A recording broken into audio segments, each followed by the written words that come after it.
Alright, so last time we talked about Lightning's anger and how much the Moogles say Kupo. Well, what does this game have for us then? Are you busy? Very busy. Kupo. Kupo, kupo. Kupo, kupo.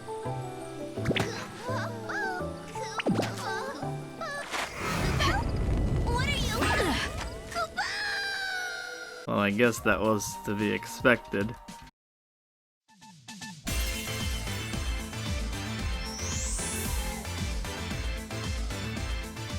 Now that's comedy. Final Fantasy 13-2. The story so far. Two girls, one cup. Nuts! Kupo. Just kidding. Artifacts? Why is this music so good, but what the heck was that ending? So yes, we are back with more Final Fantasy 13, where after the waifu Lightning disappeared, Square Enix brought her back with Lightning Returns, because she returns. Also, seriously, why is it called that? You really are ruining the alphabetical sorting on this. So I was really hyped after 13-2, being one of my favorites ever, and I thought, okay, the worst thing was the story, but in this, they can take the combat and give it a better plotline. Oh god, I'm fabulous! Now, before we head into this clown fiesta, I did make videos on the other two games in the trilogy, which you can check out over here. And this one starts straight from 13-2 with another high quality cutscene. Seriously, Square, chill. We get it. You animate human models really good, okay? Kept you waiting, huh?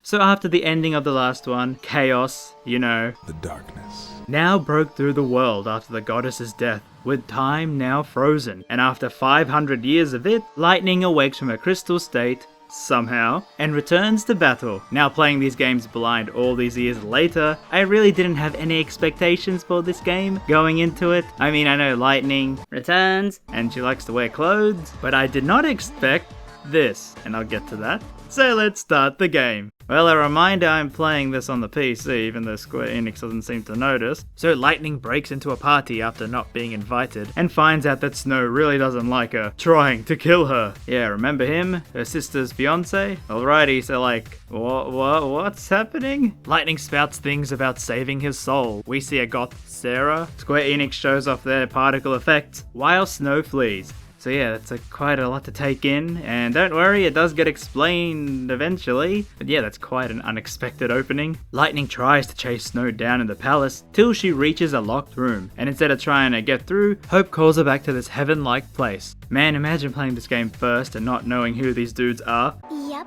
So after the ending of 13-2, no new life can be born, and the chaos has stopped time, meaning people can still live as usual, but they won't age, and can still die from diseases and violence. And with no new babies, humanity dwindles to one final country. Now there's this god called Bunavelza who woke Lightning from a crystal state, dubbing her the Savior, where she must gather the remaining souls and lead them into a new world he is making. Pretty much he can't control the chaos, so he's like, alright, humans, we're gonna start over, and to make Lightning listen, he says he can bring Sarah back to her. Hope is also here, somehow, and the two work for the gods saving souls. Now since this is a JRPG, you can't go about without mentioning Yggdrasil, you know, a giant tree. And the more souls Lightning gathers, helps the tree grow and prolongs the end of the world to a maximum of 13 days. Alright, fine, we got it. Just save the souls. Sounds easy enough? Wait, a murder? Wait, why is this clock ticking down? Why is this so stressful? Nonsense? So the big gimmick about the game is the side quests. As the more you complete, the more souls you get. And at the start, your days till the end of the world is small, only the souls extend it out to the full 13 days. And yes, if you don't gather enough, it actually is a game over and you have to start it all over again. I would say it's like Majora's Mask, but I've never played that, so this mechanic was so stressful for me, oh my goodness. Now I'll be honest, after loving the previous game, I would have been so happy with, you know, same gameplay and design, but maybe a better story. I was really not expecting this. A Skyrim sort of world design with quests and fast travel. By the way, yes, according to the greatest source, Wikipedia, they were inspired by Skyrim making this game, and it really shows. So Lightning and Hope do the Lord's work. I mean, they really love the dude. God of light. God wants, God steal, God's will, God's light. God will. God will. God is using my sister as a chip. It's actually quite baffling how much they talk about him, considering, you know, the plots of the other games and, you know, defying your fate. But I guess since he does have the promise of bringing her sister back, that's all the motivation Lightning needs. So yeah, the game drops into this town called Luxurion with a countdown where at 6 AM every day, you get called back to the Ark regardless of where you are and what you are doing. You then give the souls you have to the tree and go on to the next day. And time doesn't move 1-to-1 here, meaning you have like a few hours to do everything before you're called back. And well, the first thing is a murder mystery, because for some reason, a group has been killing rose-haired women that look like the savior, because I guess they don't want to be saved. There's also this rumor of a mysterious hunter. That's clearly Noel. You know, the main guy from the last game? Come on, Square, it's not really a big secret. I'm very well acquainted with his hands. Now Luxurion is very medieval in design, having Assassin's Creed areas with climbing and pole dancing. Really, Square? You don't even have fall damage in the game, so why is this here? Of course, that's a dumb question. We all know why it's here. Oh my god! Now the main goal you're given is that you have to save 4 main people, with Snow being one of them, as he torments himself in the palace, blaming himself for not being able to save Sarah. But I guess he's a bit too strong, so we have this area where Noel is the Shadow Hunter, and these people don't want the savior guiding their souls. Noel himself is tormented with his role in the events of the last game. Now Luxurion is actually split up into a north and south district, and you'll notice a lot of the areas are locked with timers, meaning yes, you have to look at your watch to know what time it is and know where to be here for certain quests. Each of these worlds have these things to them affected by the current time, and thankfully, the worlds are not linear.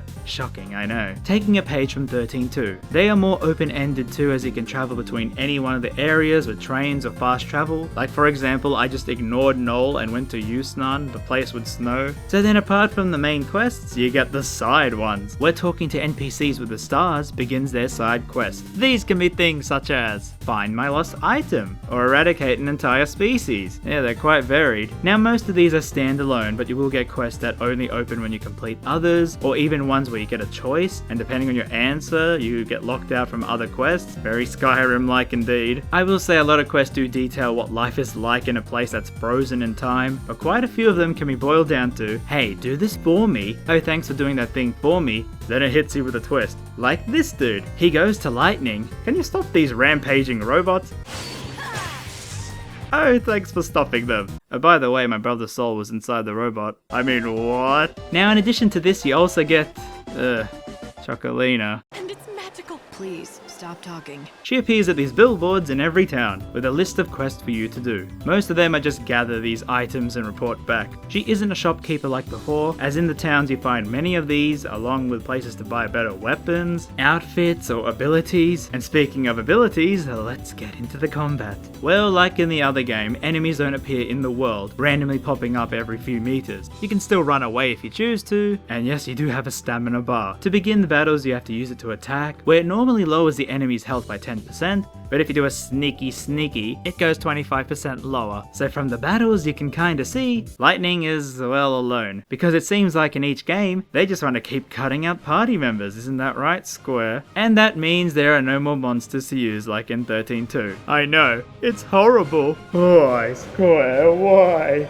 I am really gonna miss you. So instead of teammates, you get garbs. Yes, I dallied on this for so long. You know I love this feature in games. Yes, it's the customization. And it actually matters a lot in this game. So Lightning, well, is a fashion icon. And now a time for RamZaes random trivia. Did you know? Lightning posed for the real-world fashion brand Louis Vuitton. So yes, she's literally a fashion model. A model? Now you get these outfits called garbs, and you can get things like business wear, horny, or circus. Kupo! You equip them in these 3 slots, then mix and match with weapons, accessories, and adornments for that personal touch. Then you equip abilities, with one usually locked to a garb that you can't remove. These are the same sort of abilities in the other games with elemental spells, physical attacks, debuffs, and so on. So yes, each garb actually has stats and their own effects, and there are so many of them. Now surprisingly, if you buy buy the PC version, all the DLC is free. I guess Square somehow heard my complaint on the last game, years before I made it. Anyway, this was surprising to me, because I can finally play the FF7 remake. Man, Cloud actually looks more hotter than usual. Now from what I found out, these outfits are some of the best in the game, and you don't have to use them if you don't want to. They can just sit there unredeemed. However, do note you can sell them for huge profits, so if you're poor, and the pole work won't pay the bills. Now I won't go into which garbs are better than the others or which to recommend, because I think actually trying them out for yourself is great, and they do appear in all the cutscenes, no matter how awkward, like trying to make Lightning a cat girl. Well, to start that, you gotta talk to these Chocobo girls. Chocobo, it's time to tell! What are the magic words? Meow meow choco chow. That was adorable! I'm getting the feeling you're not as amused as I am by this whole thing. That was by far the most embarrassing thing I've ever done in my life. Well, let's do that again. Chocobo! It's time to tell! What are the magic words? Meow meow choco chow. Okay, I was having trouble late game, and I looked up guides on which outfits to use and which are the best ones, but no, they are horrible for my playstyle. So I swapped them back to the ones I'm more used to, and yep, easy win. It really does help just using the ones you're used to, and there are so many good ones. But if you're having trouble, just use Cloud.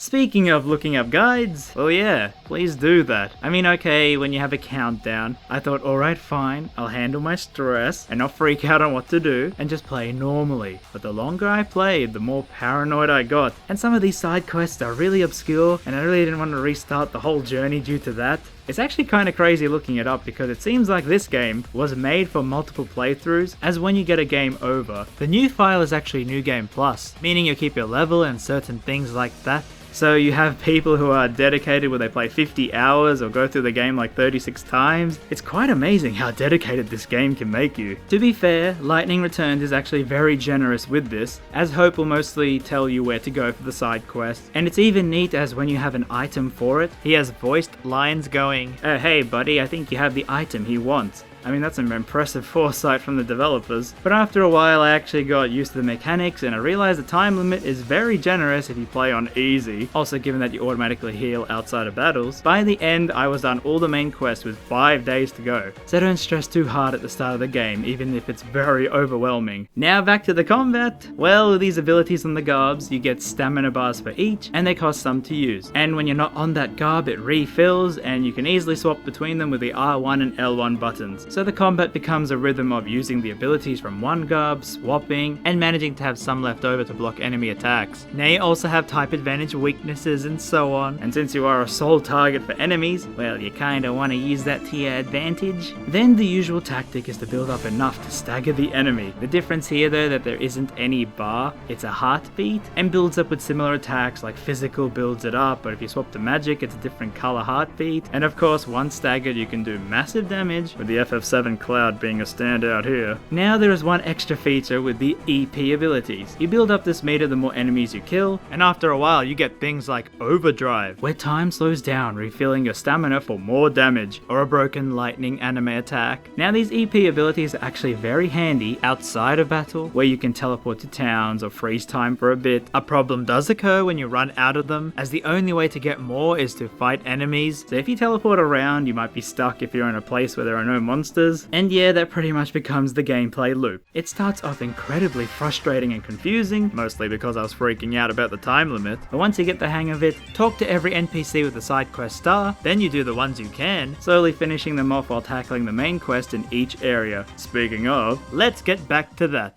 So with Snow, Yusnan is a place where they party every night, and the citizens think Snow is their king. However, he just holds himself up in a palace waiting for death. Lightning's goal is to get into that palace by dancing and blowing up a statue.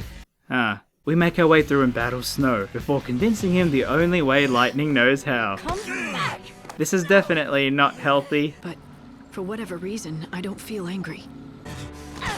Anyway, we convince him to change his heart and not end his life because Sarah wants him to live. Lightning finally gets his soul, thus ending the main quest in Yusnan. But don't worry, you can still do side quests here, plus many new ones unlock after this. Now back in Luxarian, you have to find these people killing your lookalikes, and you learn that it's a cult called the Children of Etro, thinking that the savior will bring about the end of the world. Well, I mean, they are right in a way. At the same time, Noel, after seeing an Oracle Drive prophecy where he kills Lightning, which allows him to somehow be brought together with his love Yule from the last game. However, this drive was a fake created by a character called Lumina, you know, the goth Sarah. Not a lot is known about her, apart from well being an edgy sister. She appears at many points in the game, taunting Lightning, teasing that she knows more than she lets on. Now this was kinda weird for me since, well, you play a whole game with Noel as the main character, and you kinda accept that he understands the fate of Yule and has moved on. He improved as a person, but I guess putting a setting where you're stuck in a world for 500 years with weird visions, he kinda regresses. This is a common thing I'll get to with the other characters, they sorta don't act like themselves, but Noel, being the good boy he is, destroys the prophecy instead of us, and out pops Yule's soul, telling him they'll be together someday, and thus we get his soul after saving him from the guilt of the last game. Then we learn about Vanille. Vanille, what have they done to you? Well, as you know from FF13, she was kinda a klutz, sorta doing it on purpose. She improved as the game went on. Then we barely saw her in the sequel. Well, now she somehow has the power to hear the dead. Since Etro died, the souls in the chaos, they have nowhere to move on to, and she wants to make them happy. Well, the church tells her, hey, you know what? The god Bonavelza wants salvation for them too, so just listen to us, okay? The story then pauses as we go to the Dead Dunes, a really cool place where we can surf downhill on sand. Well, I guess now we know where that technology in Nier came from. And we meet Fang, a leader of the thieves here. She is searching for a holy clavis, a thing that Vanille needs to save the dead. And after a long, windy path down, no seriously, this place never ends. You have so many tombs opening on timers, then you have to go find some keys, then come back, just get me out of here. Also, this is where Fang actually joins your party for a bit, and you know what?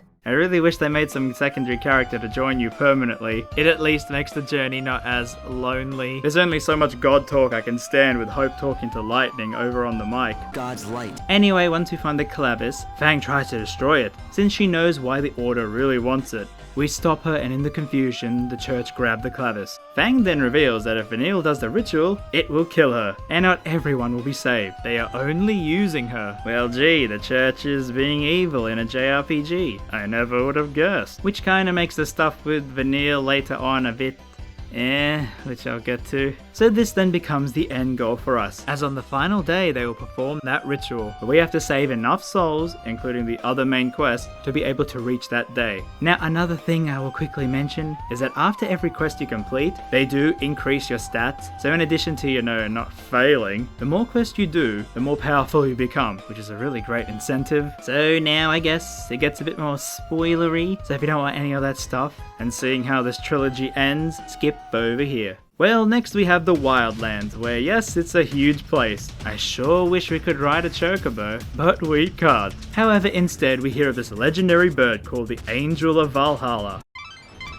If you want to learn more about the Angel of Valhalla, you should speak to... I want to know more about the Angel of Valhalla. And after saving and feeding it with things from side quests, Lightning can actually ride it. Not gonna lie, I love this boy so much. And if you feed him enough, he can glide to places you need to reach for the story, and also battles with you against monsters. Now the main boss of the area is Caius. Yep, let's bring back the villain from the last game where his story ended perfectly, and I like that ending so much, so yay! Yay! So Caius and Yule are here. Well, multiple Yules, a surprise surprise, but many Yules being reborn created the chaos. So this girl's whole life is the whole reason for Lightning's disappearance in the last game. The Yules help Lightning go through this place, which is a bit more platforming than I would have liked, to hopefully save Caius' soul. However, due to Yules wishing to be with him forever, Lightning can't save him. So yeah, mission not really accomplished, as the two just want to stay there till the world ends and go out with it. But before we leave, Yule says that, oh yeah, you know that Chocobo? Well, it's actually our persona from the first game. Yeah, okay, sure, why not? Throw in some more fan service, why don't you? And we now have completed the 4 main quests the game wanted us to do.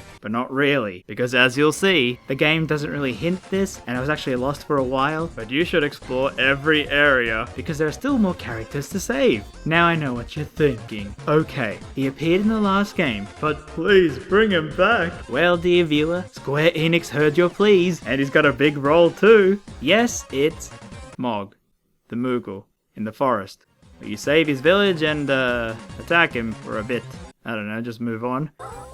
But don't worry, yes, you meet Saz and his son, where Saz has a very different personality. I guess due to his son's soul being split, we have to travel around gathering the pieces in a really tedious fetch quest. Also, by the way, we learned that the chocobo in Saz's hair is actually Chaka Lena. Yeah, anyway, I really didn't like this quest, because it kinda was a bit quick and, okay, I'll go into it more in depth when we see Vanille again, but it really does feel like Saz isn't that loved over at Square with how he's treated. Anyway, during all this, while we go back to the arc each day, we see Sarah, or what looks like to be her. Lightning, however, notes that even though she sees her sister, she doesn't feel any love or any emotion towards her. Well, no more emotion than usual, as if to say she doesn't feel human. Now Lumina also tells Lightning, by speaking to her in her head where the gods can't see, revealing that Bunavelza, well, he actually can't see into the chaos. So then how could he find and save Sarah's soul in that mess? And that the hope in Sarah we saw might be fakes created by him to make us do his bidding. Lightning then decides, well, you know what, if he doesn't hold up his end of the bargain, I'ma get a bit mad.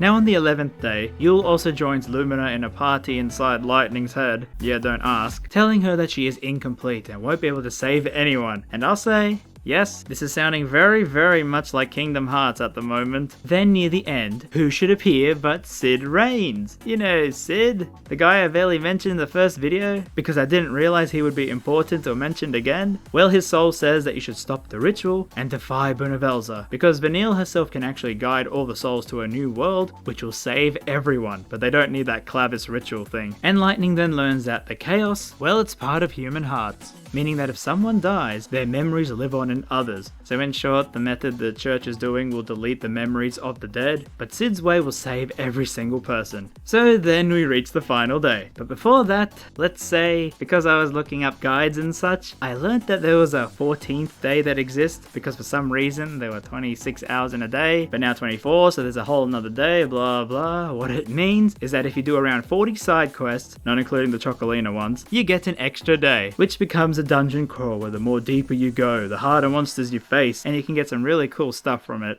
But then we reach the last day, with the chaos destroying everything except the church. Lightning and Fang try to call out to Vanille, but in a dumb way, Vanille ignores them both. So you mean to tell me Vanille ignores Fang? You know, the two inseparable pair? But no, of course she listens to him after a while. We just had to have some conflict right at the end. And here I just want to mention that a lot of this game's plot revolves around devolving characters, as in, this is great for newcomers, as you see the characters not really grown. But the thing is, these are characters you spend the whole game with at least. They have improved, so with the events of freezing time for 500 years, it breaks them down to their original mental states, and it kinda felt a bit cheap. It's like we don't even see how they lived during this time. We just have to accept, okay, Noel suddenly wants Yule again, Vanille hates Fang, I mean Snow is probably the only believable one with his relationship with Sarah, then with Saz. His whole character arc in the first game was to find and save his son, and he did that. So now what? Well, let's have him save his son again. But have it done in like 3 cutscenes and some awkward dialogue and no personality?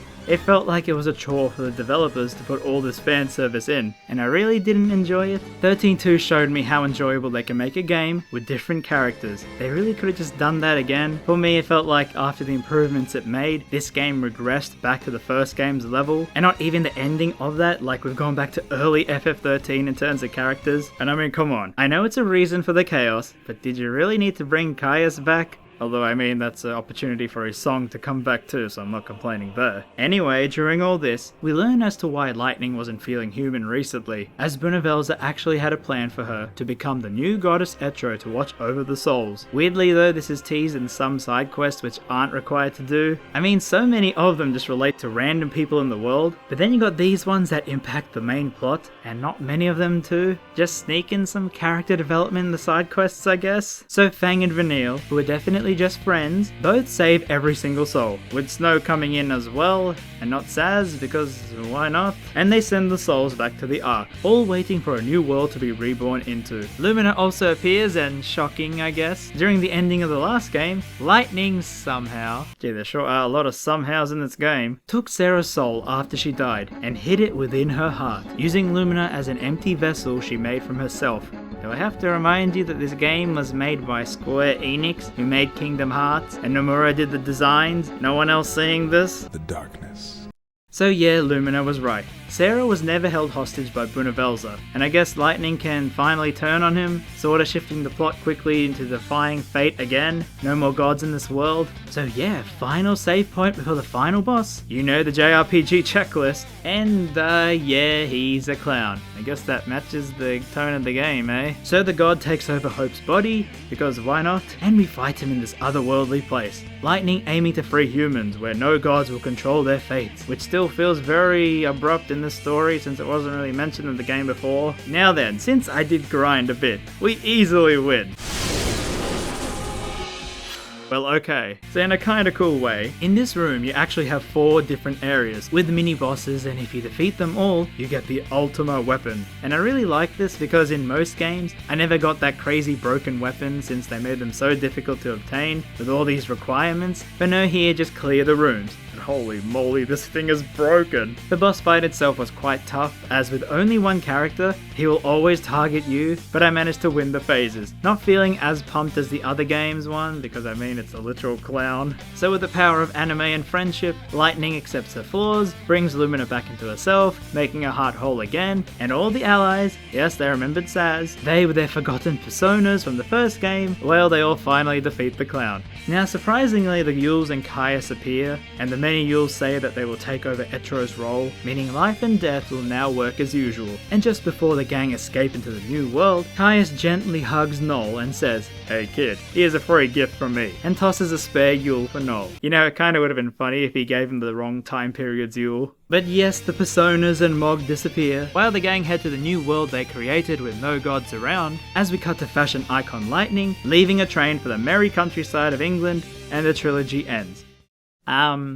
That wasn't the best, huh? I mean, I'm happy they all got their peaceful endings and it was all good in the end, but the whole story was kind of flimsy to begin with. I mean, the biggest telling point for me was near the end, the amount of times they would repeat, "Oh, we have to stop the soul ritual." It really just felt like the story didn't have much depth to it, and to prolong the runtime, they had to repeat the same things over and over again because they didn't have much to work with. I mean, throughout all the games, it kind of felt like to me, they never intended this to turn out like it did. They made a story but left it pretty open to continue with more games, but for me, 13-2 was such a refreshing game, and I liked its end goal and villain, whereas here, the final fight didn't have enough of that same build-up. I think the biggest improvements they could have done to the story was have Lightning with new characters, or have these fan service moments, but do situations where you work with the characters how they act now, not regress them and have them do the same plot again. Anyway, enough of that. Let's talk about world design, because hey, the worlds actually are pretty neat. They have 4 distinctly styled areas, and they are huge with no loading times inside. You have the medieval Luxurian, the festive Yusnan, huge open wildlands, and the sandy dead dunes. I like how varied they are with their own mechanics, like riding a chocobo to areas, teleporting with cacti. They made the most out of these small locations. Now visually the game is stunning. Yes, Square likes to destroy my eyes with how beautiful the pre-rendered cutscenes are. But the way the world comes together, it feels cohesive. The places have life to them, the side quests aid the world, and the models look good, even with the weird outfits. But then to the biggest disappointment for me personally, was the music. Like, okay, it's not bad, but after the second game, being one of my favorite soundtracks ever, I just can't get over how it went down in quality to this. I know this is personal, but most of the tracks I don't even remember them, and the songs I did like were the ones just from the other games. It was kinda weird considering it's the same composers. Usually when I find a composer I like, I enjoy most of their other songs in other games. I guess 13-2 is just a one-hit wonder for me with a full OST I love.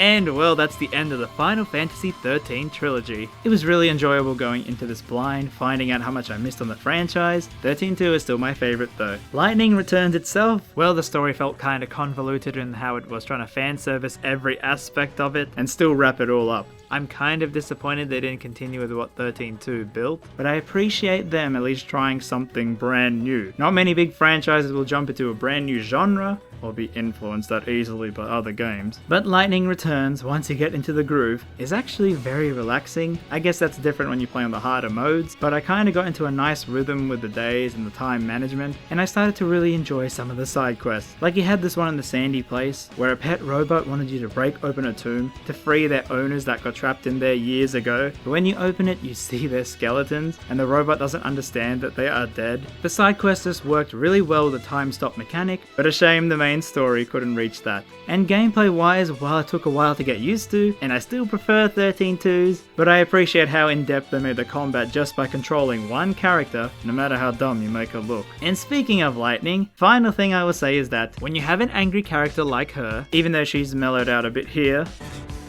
it doesn't work when you have no character to bounce off dialogue with. I mean, Hope is there, but he doesn't actually experience the world like you do. 13-2 did this really well, but here you would have Lightning taking up the comic relief role, like she says this when you wear certain outfits.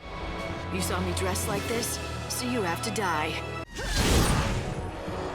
Do you like my ears and tail?